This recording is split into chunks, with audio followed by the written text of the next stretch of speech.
Today I'm going to be talking about A Wrinkle in Time, which I saw today with my friend Anna.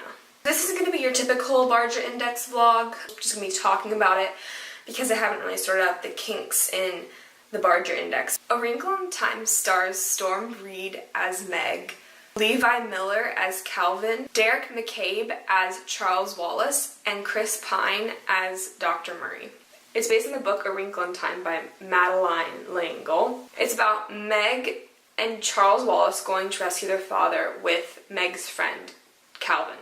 Ava DuVernay, my favorite, directed this film. The first African-American woman to solo direct a movie with a budget of $100,000 or more. The screenplay was by Jennifer Lee and Jeff Stockwell. It was produced by Catherine Hand and Jim Whittaker. Tobias Schleicher was the cinematographer, and Spencer Averick edited the film. I felt really inspired by it because it was just so beautiful, and the colors and the visuals were just really, really amazing. You know, like in a book, you imagine it yourself, but a movie, it's put out there for you. That's why, books are different, because you can picture it however you want, but directors, they just show you what they pictured, which I think is really cool.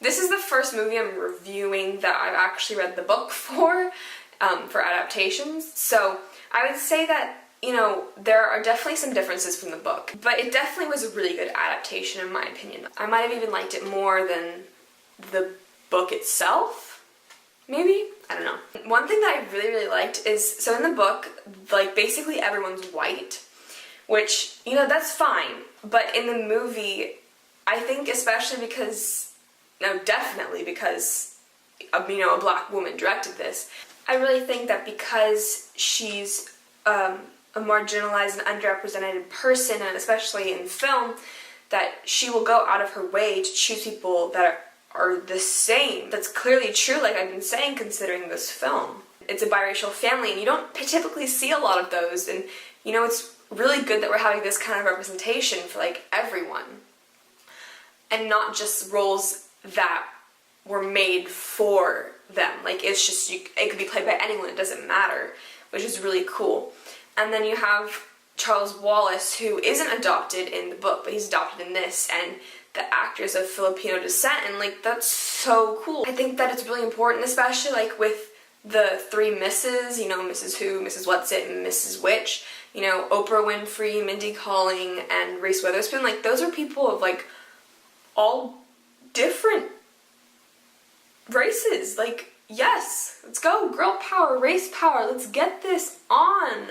I'm excited to see what happens growing up with films like this, and this being your fantasy world. When you see someone like you doing something like that, you're oh, I can do that too. And I really am excited to see how the world changes when we have films like this that support people of all walks of life. I was super concerned though when I saw all the ratings, because people thought it was terrible. I don't understand why, but okay, yes, the acting isn't perfect, but this movie isn't going for an Oscar.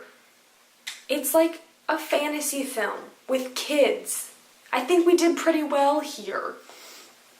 And I don't know, it really terrifies me, and I'm really hoping that we don't see a drawback in the future. I don't think it's gonna happen with all the movement and progress we're seeing right now, but if this happened 2 years ago, I'd be more concerned, because I just wouldn't get another chance. So I really hope that she gets another chance, because she's awesome, but also people like me get chances as well, because what I have to say is worth hearing as well. Anyways, I would recommend this movie. Maybe you'll like it, maybe you won't, according to the reviews, but I just really am here for the diversity and representation shown in this.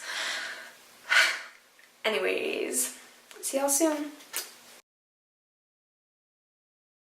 Jordan Barger. That's me.